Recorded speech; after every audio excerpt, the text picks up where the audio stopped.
Hello there voltage modular people, PoohBear here and welcome to my channel. And today I was just going to have a quick chat about the flip-flop switcher. I've made a couple of little updates, bug fixes, but there's actually a new feature which I'm kind of toying with, and really I'd like to get your feedback about how I was going to do it.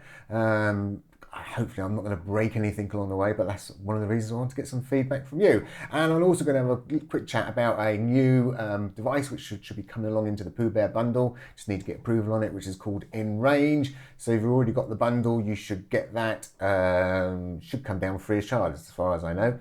And when I add things to the bundle, I'm actually going to, I'm going to add $1 price onto the bundle price, and it's no point in holding out for sales because I've got the lowest price ever and I'm never going to put the bundle in a sale.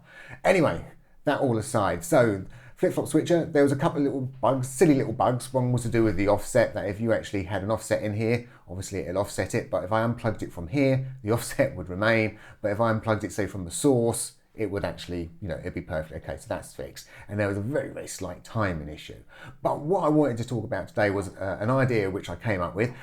Basically this morning I sat down and I said to myself, hey, I'm gonna do a generative piece. Great. So the first thing I like to do is grab myself a random LFO. That is a LFO with a random function on it, not just randomly grab an LFO. And I suddenly stopped and thought, well, hang on a second. I've created myself a random process within my flip-flop switcher. Can I use it? And my first thought was maybe to have a little port on here which is obviously outputting that particular random value, and I thought, no, well, what happens if I want just the flip side of it, because obviously it's controlling the flip and the flop, or the flop side, and then maybe I might want both, so I started asking myself questions, and I thought, well, the last thing I want to do is expand this out and start having extra ports, because I felt like it would then start taking it away from what the flip-flop switcher was about. But then I came up with a semi-bright idea, which is, if you don't have anything plugged into A, and this is how this is actually configured at the moment, if you don't have anything plugged into A, I am going to push the value, the current value, which I'm generating, random value I'm generating, down, and let's refer to this as the A channel, down the A channel. So straight away, I get choices of where I want to direct that value. And obviously in the flop mode, I get choices. And when I get to the bottom, I can have my holds if I want to. So I thought, wow, that makes it very flexible, and it keeps the switcher really as the switcher, and it's still doing its switching mechanism, and it's also got a random process at the same time. So I thought, yeah, that ticks a few more boxes rather than adding loads of extra ports, because I felt like it was then skewing the system. So give me your feedback if you think that's perfectly okay, it sounds okay. And as I say, I've actually now used this, and I've actually built myself a nice little generative project, and we'll go over some of the other little functionality where, in fact, let's do that now, and then I'll talk about the InRange. So if I was to scroll out and to scroll up the screen a bit here, and let's see if we can scroll in somewhere over here. So, yes, it can all fit on the screen just about. So here we have a switcher, nothing plugged into it, so I am using the random side of it. And as you can see, I've got it configured to go to X, so it's coming out of X, and it's also going to X and Y, so that's going off doing something else. But basically, I'm saying the whole random range is coming out. And by the way, the whole random range would be as default, because of the way the weights work and everything works. When it's in the flip mode, that is a positive voltage, which is coming out. And when it's in the flop mode, it's a negative voltage. And obviously the voltage range, my standard ranges would be -5 volt to +5 volts. So obviously now this port here is, the range of this will be -5 to +5. Now I can use that, and what I've done, if I can just hover my mouse over this, there we go, you can see I pushed it into these overrides, and the reason, and so it doesn't matter what's happened to this pulse rate, so we're totally overriding that with this coming in. And what that means is this is now a master, and we can have many of these set up, and they're going to flip and flop at exactly the same time.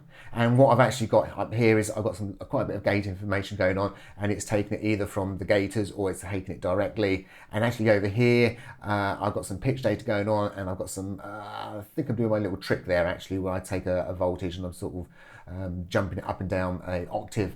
And as you can see, they're flipping at the same time. So I'm doing my little jump if I'm going, say, via the gators, or I'm not going to do the jump if I'm going the other way.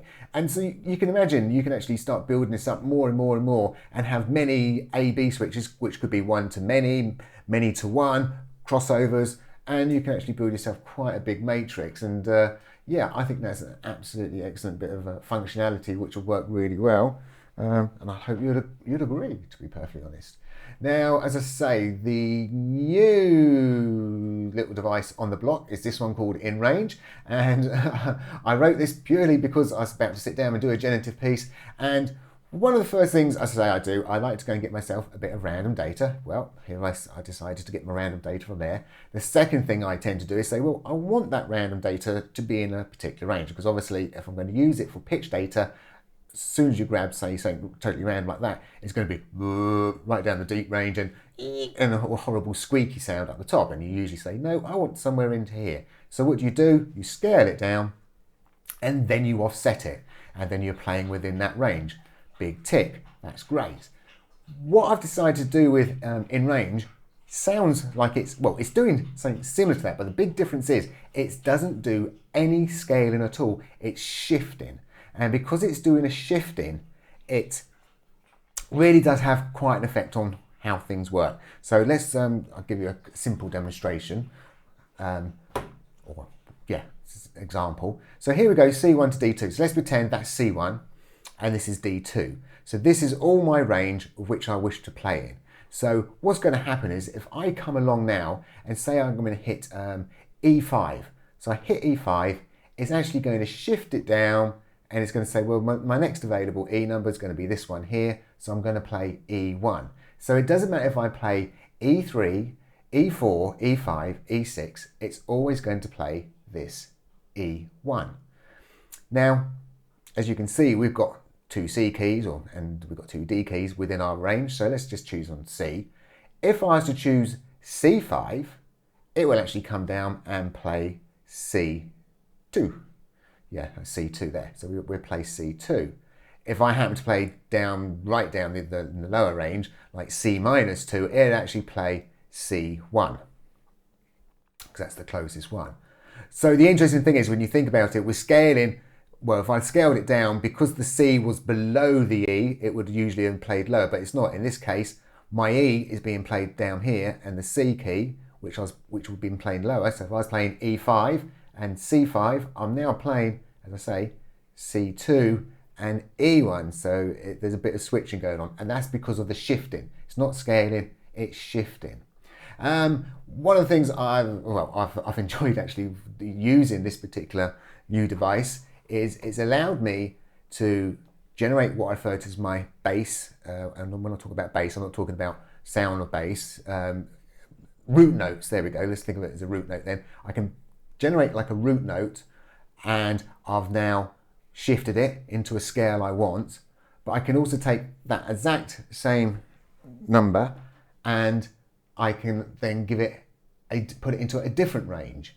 So I've now got obviously the same key, one being played high, one being played low, going into two different parts of the project, which I'm going to then manipulate. So I may not just play it as a C up here. I may take it and go, right, that's my starting key. I may do a funny little run with it. I may go and say, right, I'm going to use that, go off and go and do something else with that particular route and come back with it. And the same with the bass. So with the bass, to be honest, I've got what I refer to as my 80 rocking bass, because it's jumping an octave, and that's, yeah, a lot of 80s things will just rock on an octave to get the bass going, and that's what I've done there.